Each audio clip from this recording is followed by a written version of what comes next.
પોરબંદરનું Chowpatty ground એટલે કે મેળા મેદાન શહેરીજનો માટે ખૂબ મહત્વ ધરાવે છે।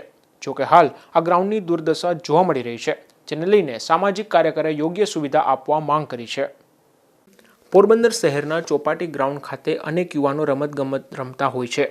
અહીં ક્રિકેટ ટુર્નામેન્ટ તેમજ સરકારની વિવિધ રમતગમત સ્પર્ધાઓનું પણ આયોજન થાય છે। આ મેદાનમાં પોરબંદરવાસીઓ માટે જન્માષ્ટમીના મેળાનું પણ આયોજન કરવામાં આવે છે।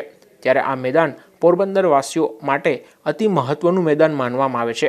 તેમ છતાં તંત્ર દ્વારા આ મેદાનની યોગ્ય જાળવણી થતી નથી, જેને લઈને સામાજિક કાર્યકર રસિકભાઈ પઢિયારે આવેદનપત્ર પાઠવી એવી માંગ કરી છે કે આ મેદાનની યોગ્ય રીતે જાળવણી કરવામાં આવે।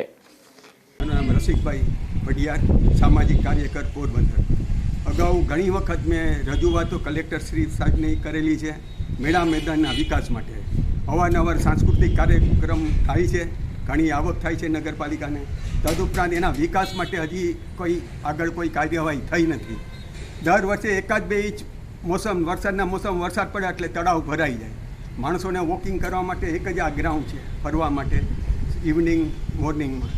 તો આ માટે લાઇટની પણ જરૂર છે કે સાઈડમાં એક દિવાલ પણ ઊંચી જોઈએ, ગેટ પણ જોઈએ, તાકી આવારો પશુઓ કે અહીં પ્રવેશ ન કરે। ને ગંદકી એટલી ફેલાયેલી રહી છે કે આ રોડને સફાઈ થાય છે બરાબર, પણ એમાં કોઈ પછી એનો ડોર ટુ ડોર નિકાલ ન થતો, કચરો ત્યાં જ પડ્યો ને એ પાછો હવાને મારફત ઉડી જાય। તો એનું નિરાકરણ થઈ જાય, વ્યવસ્થિત ગ્રાઉન્ડ બની જાય, માણસોને હરવા ફરવાનું થઈ જાય।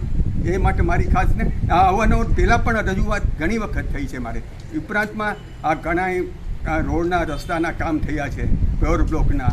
તો એ ઉપરાંતમાં શું છે, આ ભાઉભાઈ બોકરિયા સાહેબે કર્યું છે કામ, તો એ પણ આગળ એના તો આપણે આગળ વધીને આ એક કામ જે અધૂરા છે એ પહેલાં પૂરું કરે। આ બાબત સાંસદ રમેશભાઈ ધડુકને પણ લેખિતમાં 20 જૂને આપેલું છે આવેદનપત્ર સર્કિટ હાઉસમાં।